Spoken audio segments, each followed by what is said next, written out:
Like most little kids, I always dreamed of going to the Olympics someday, and those plans were kind of derailed when I was 14 years old. Our coach had us doing a new racing dive, and he put a rope in front of the starting blocks, and we were in about 3.5 feet of water, and I jumped over the rope, and I jumped too high to clear the rope, and I came down, and I broke my neck, and became paralyzed as a result. I'm a quadriplegic. I'm paralyzed from about the chest level down.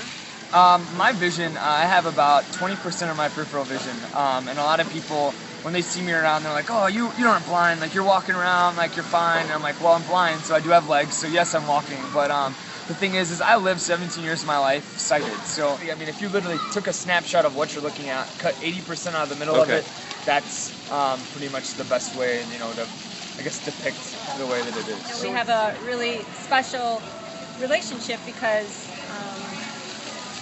we have a special bond that probably a lot of people don't understand. I mean, I was a teenager, and all of a sudden my life was flipped the switch and was ultimately changed. I went from being an able-bodied athlete to someone who was in a wheelchair.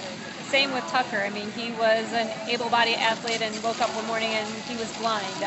We kind of have the same sense of humor on things, so it's like we've had an inside joke right away, and we're both pretty outspoken, animated people, so I think that that clicked pretty fast as well. Being different or disabled or whatever you want to call it is, you overcome it, however you want. So I think that's the biggest thing. And Cheryl and I feel like, are huge advocates for that, with anyone with a disability. So that's something that I really try and push, and I think Cheryl does as well. And when he came out, he was committed to coming out. He came out at the right time. I think he missed a week of our first spring training, and so he fit right into where we were and what we were doing. The guys on the team acclimated him to the team right away. He fit in, made some really good friends on the team, and I thought it was a really pretty seamless fit because he's going for the same type of things same type of goals that a lot of our guys are, and that's to swim really fast. Girls too.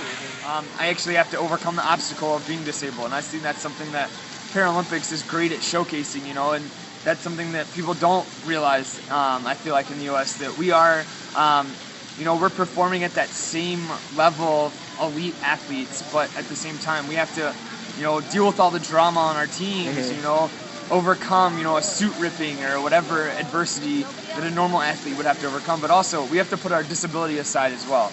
And I think that's something that, is courageous, but also people just don't really give us the recognition, I feel like, in the United States that we should get, And like Cheryl, she obviously isn't going to get in and, beat Michael Phelps in a race, but at the same time, with the abilities that she has, she's top 3 in the world. That's something that is pretty huge. So I think that's something that is awesome, and Paralympics gives us that platform to showcase that.